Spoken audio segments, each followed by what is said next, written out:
Hello, welcome back to the YouTube channel of Bethel Evangelical Free Church Hanley. I'm Pastor Gervais Charmley. This is another Worcestershire church. This is the Church St Peter, Martley. It's one of Worcestershire's great historic churches, not in terms of size, but in terms of what it represents, which is a Norman building that has changed over time, but retains very much its character as a rural country village church. Hasn't been overdone by the Victorians, even has some surviving wall paintings, which is unusual in this area because the Victorians tore off all the wall plaster all too often and didn't bother to ask, well, what's underneath it. It's also a church that has a long succession of rectors who are members of the Hastings family, and mostly it descends from father to son.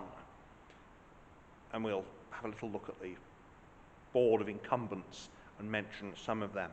So let's have a look around. As usual, then we start at the west end, and you can see here the font is very much early 19th century. That's how it goes sometimes. Blocked Norman north doorway, opened Norman south doorway. Here we have the royal arms, which are probably the first George, 1720 dated even, yes, the first George. The John Parsons Hastings Charity, 1907, a sum of £300, the interest whereof is distributed annually at the discretion of the rector and church wardens in fuel or other articles of household consumption among the deserving poor of the parish, which is always, I think, deserving poor. Victorian window here. Now here's the list of incumbents. Quite an interesting source of information past incumbents, but sometimes it can be misleading. So here we have James Hastings, who's a rector from 1795 to 1856. Golly, long time.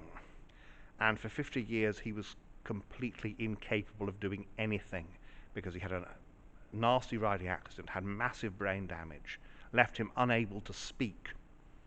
And yet he's the rector, and there's no retirement, no clergy retirement. And that meant that he had to stay in post and employ a curate. And I say he had to do it because his wife did it, because he was completely disabled. Absolutely dreadful. Here we have more memorials, and here we've got, looking up there, that is royal arms, obviously modern royal arms there. Yes, of the late Queen Elizabeth II. Kemp windows, or Kemp type anyway. Some people are very big on Kemp, I'm not, but there we go. It's a matter of taste, isn't it?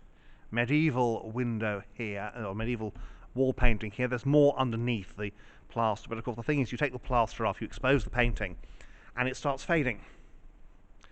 The rood screen is early 20th century, I believe, but you can see above, see where that cross is, and then there's that framework behind it. That's where there would have been a medieval tympanum. It would have been lath and plaster and then painted, and that's what unfortunately taken off. Opens it up a bit, but here we have memorial to Annie Arundel, eldest daughter of the Reverend Thomas Arundel, incumbent of St Peter's, Hammersmith, who departed this life at Martley Rectory, August the 15th, AD 1830, aged 15 years, in hope of better resurrection. And there you can see, there's the rood stairs. So there's the door at the bottom, and then at the top, where the loft actually is now, that's the exit. You can see here the outline of a window that no longer exists. Pulpit is Victorian, it's early 20th century, 1909 it's dated. Same date, of course, of the rood screen. And we pass through the screen into the chancel, and here we've got more medieval wall painting.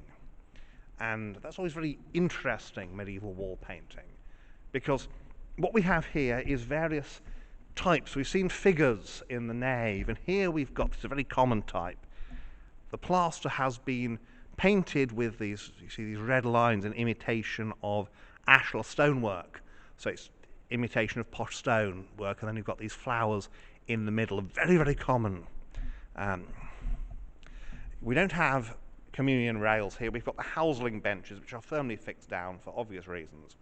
Houseling benches are these benches that are in place of. And we have here the organ, which is a beautiful organ, lovely paint work on the organ,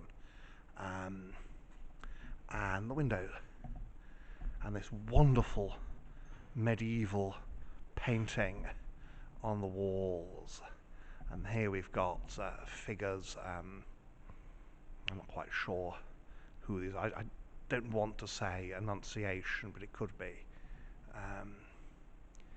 Lovely medieval paintwork here. And there's alabaster effigy of Hugh Maria, Lord of Martley and Kyle, killed fighting at the Battle of Wakefield in 1459. And there he is. He's a Yorkist. Obviously, originally it would have been painted, which is peculiar to us today, because we tend to think, well, see the alabaster. Alabaster is beautiful, but that's not how they thought back then. See a little lion, his feet resting on the lion, and this marvelous, well, what's left of a marvelous piscina. You can see these figures, and it originally had a canopy over it, and that's gone. These faces looking there, and memorial to. It's marvellous. You just see some black text up there, and the thing about a lot of these wall paintings is there's layer after layer after layer under there. I know of one church we've got about 9 layers of wall painting. You can just see here. There's a dragon. They're having some fun here with their beasties. And that is, seriously, that is an elephant. Now, no medieval artist, certainly in England, certainly in Worcestershire, has seen an elephant, but imagination is a wonderful thing, great gift that we have. So, an organ, and through that early 20th century rood screen. That rood screen very much represents what would have been there in the late Middle Ages. It's a building that hasn't been over-restored, but of course it has been restored. We've got these curtains, and you can just see that there's some tabernacle work painting. Very, very good. And there's the exit for the rood loft. Obviously the present setup, you can get up there to light those candles, which I'm sure are very, well, I'm not sure what health and safety thinks, but if we don't tell health and safety won't care. Now, I'm sure they're very careful with it, because you have to be. So that is the inside here at St. Peter's, Martley. It's a lovely building. I'm always affected by the story of James Hastings, that clergyman who settles here. He's got a settled living, and then he had this awful riding accident. For 50 years he's unable to do anything, and there's no retirement. Just such a terrible situation, and his son is too young to take over initially, and he has to have a curator, and eventually his son becomes the curator, and his son becomes the next rector. And it's a wonderful thing that retirement is now possible for clergy, because until very, very recently it wasn't, and the result was that you had to stay until you dropped. And if you had a good enough living, like this actually, then you could at least retire and pay somebody else, well, really retire and pay somebody else to do the work. You can see there they've got a stone top there that at least includes part of a medieval mensa, which is an altar slab. And then we've got, again, more of this wall painting. It is very lovely. One of the great churches of Worcestershire, this. So that is the inside here at Martley. And just come back here to the south doorway, and you can see this is the old reredos that has been shifted up here, because you've got the same family incumbents for so long. Then everything's been put in to a great extent, is done by them at some point. And so we end up with this. Because we don't want to get rid of it, we'll just move it. It's the same with that. That originally, of course, the Royal Arms would have been hung up there. And it's taken down and moved. Like you do. So that's the inside here at Martley, this glorious, glorious building.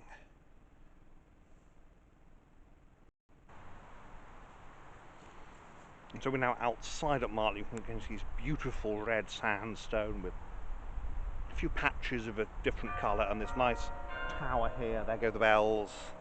How beautiful to hear the bells at evening time.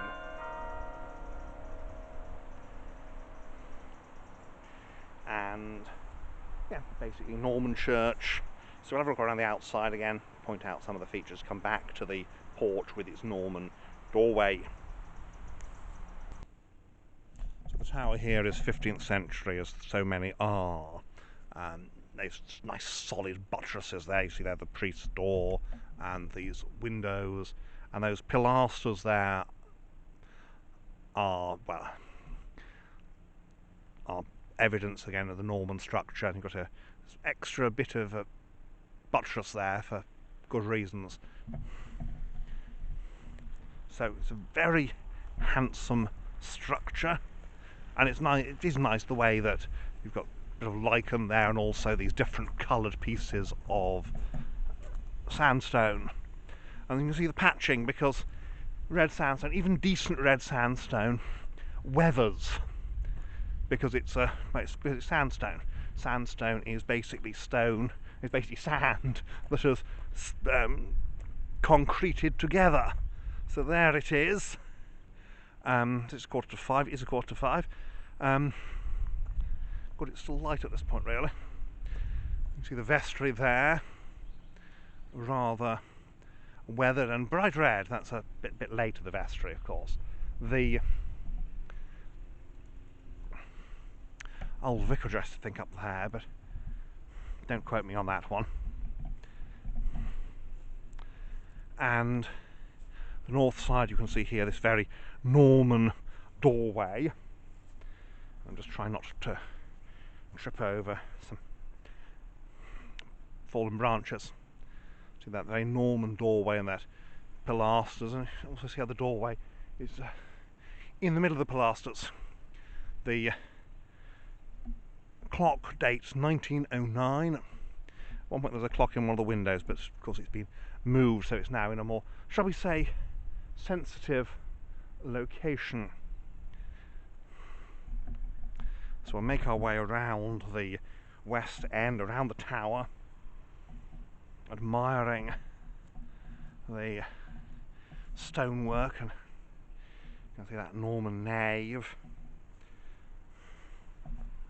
There's a lot of nice Norman buildings in this part of Worcestershire. It's very much worth visiting for, I mean, of course not just Norman buildings, but it is worth visiting for Norman buildings. And through the graveyard, being a bit careful, of course, so many people have been buried here over the centuries. And there's that Norman doorway. You can see the carving on it. Plain capitals. This is the north door.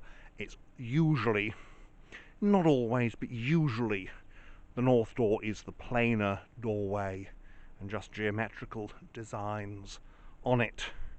I mean, even Holt, which, God willing, will be one of the previous videos here. Even Holt, you've got the fact that the north doorway is the plainer one, even though it's fancier than the one here, because the south doorway is just that much fancier. So here we go, round to the south side. It's unusual here, most of the graveyards on the north side, and that's because you've got these meadows, water meadows, on the south side, and you don't want to be burying people in water meadows, because that just does not work. They don't tend to stay buried. And so here we are at eventide. At eventide it shall be light. And nice wooden porch. and some of those timbers are probably 17th century. These 14th century windows have been let into the Norman nave. And here we are, the Norman nave, the Norman south doorway, and so that ironwork is medieval, even if the door isn't. That ironwork's medieval. Again, it's just these geometrical patterns. So all very, very well done, and there the beautiful water meadows here at Martley.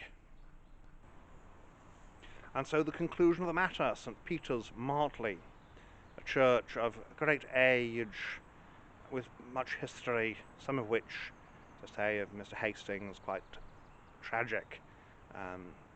It's good to read of a family caring for him, but really you do think that the C of E should have had some kind of way of dealing with a man who becomes completely disabled, couldn't look after himself, and certainly couldn't do any of the work for which he was paid, but he couldn't take retirement because there wasn't any retirement to take, no disability benefits. But that's how things were, and we are glad, really, that we live in an age where they are no longer the case, and churches understand the need to make some kind of provision for disability and for pastors who become incapable in that way. To say it was an accident doing his work. He was riding around visiting, and it could be quite dangerous, as it was. So here we are, St. Peter's, Martley. I could go on the subject, but I won't. So thank you for watching, and may God bless you and keep you until the next time.